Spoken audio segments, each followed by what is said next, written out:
Hello everyone, this is Jeremy Mulfay with Fundamental Tennis. In this video, we are going to talk about watching the ball. Now, everybody watches the ball, however, most people don't consistently see it hit the racket. Now, I know a lot of you are going to say you can't actually see the ball hit the strings, that's impossible. That is true in most cases, however, there are some situations in which it is possible to watch the ball, literally see it hit the strings. Now, I'm going to talk specifically again about watching contact because everybody watches the ball, but I usually don't tell my players watch the ball because that's definitely not specific enough. I want them to see the ball hit the racket, or at least watch the ball as long as they can, as opposed to looking at where they're aiming or looking at where the opponent is during the hitting phase. Now, why do players not watch contact? This is because they're too excited, they're anxious, they're worried about missing the shot. So what do? They look up too early because they just can't wait to see what's going to happen, and they haven't even hit the ball yet.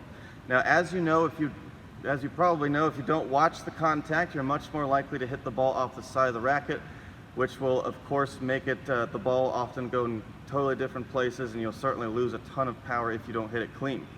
Even just hitting the ball right here versus the center, that 2 inches or so, that can make a big difference in how much power and spin that you can create. Now, the biggest issue, I feel, in my opinion, and what we're going to talk about the most in this video, is that players that do not watch contact, again, it's typically a mental thing, too excited, nervous, anxious, they are not staying present, okay? They are being too result-oriented, all right? They're too obsessed with getting the ball in. They're obsessed with not hitting to the net player in doubles.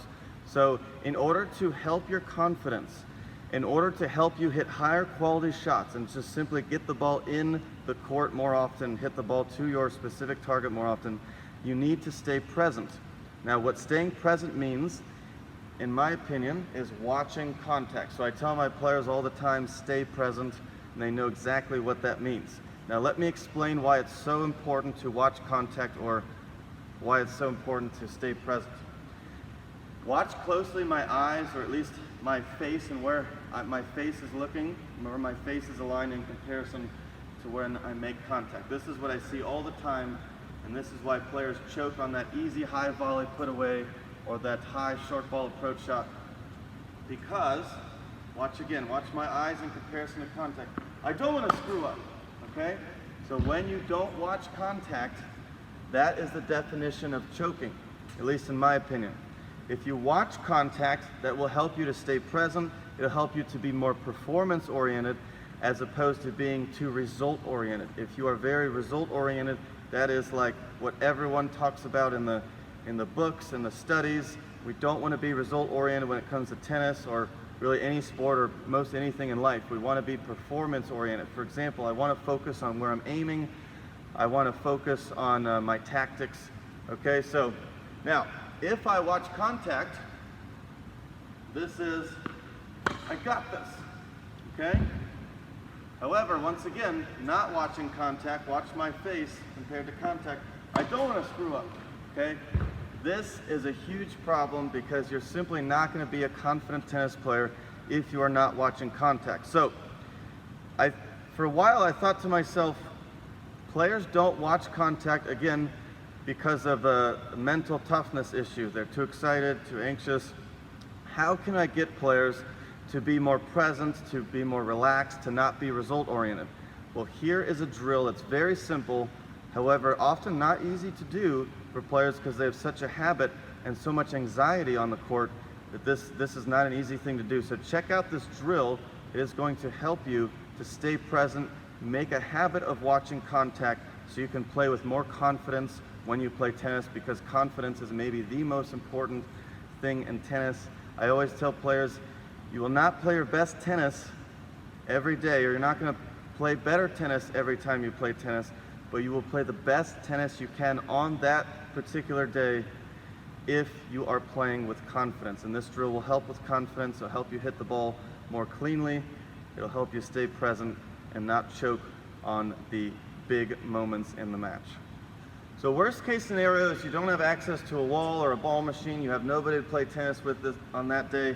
What you can do is, actually this is a great first progression, even if you do have access to all those things, all you gotta do is start at the service line, work your way back, but you're just simply gonna drop the ball, let it bounce, and at the end of the swing, you should still be watching where the ball was hit.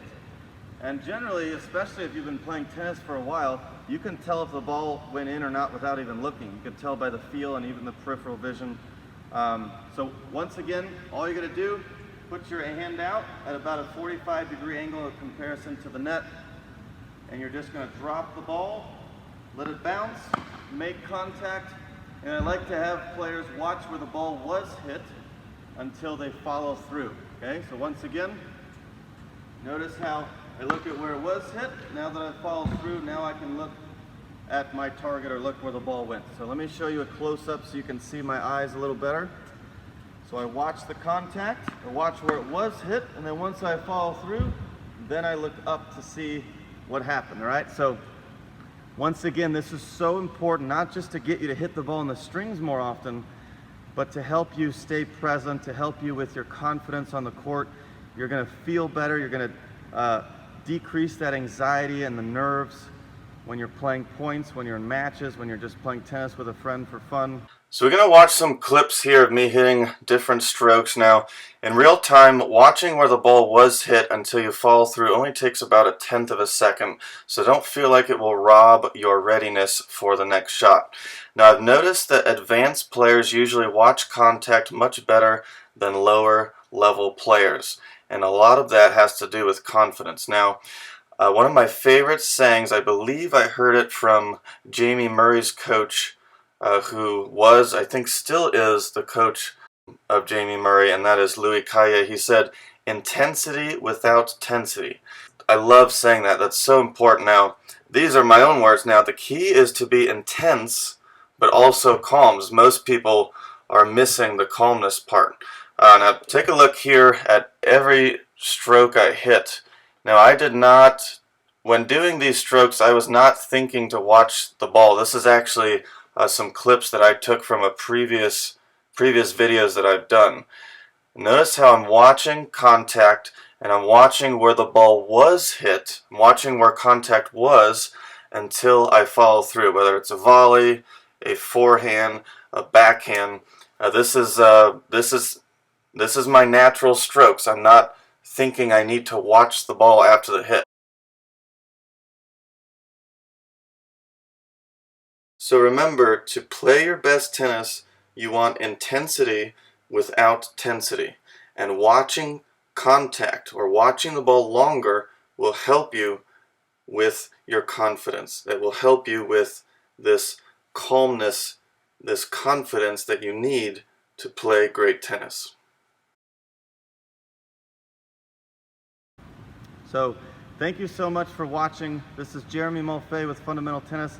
If you enjoyed this video, please give me a like, subscribe to the channel, hit the notification bell if you haven't already, and I will see you in next week's video. Feel free to comment below, and I'm happy to answer any questions or thoughts that you may have. Always happy to help out. So I'm here for you guys, so don't be shy in terms of asking me a question about this video or maybe a suggestion of a video you would like to see me do in the future.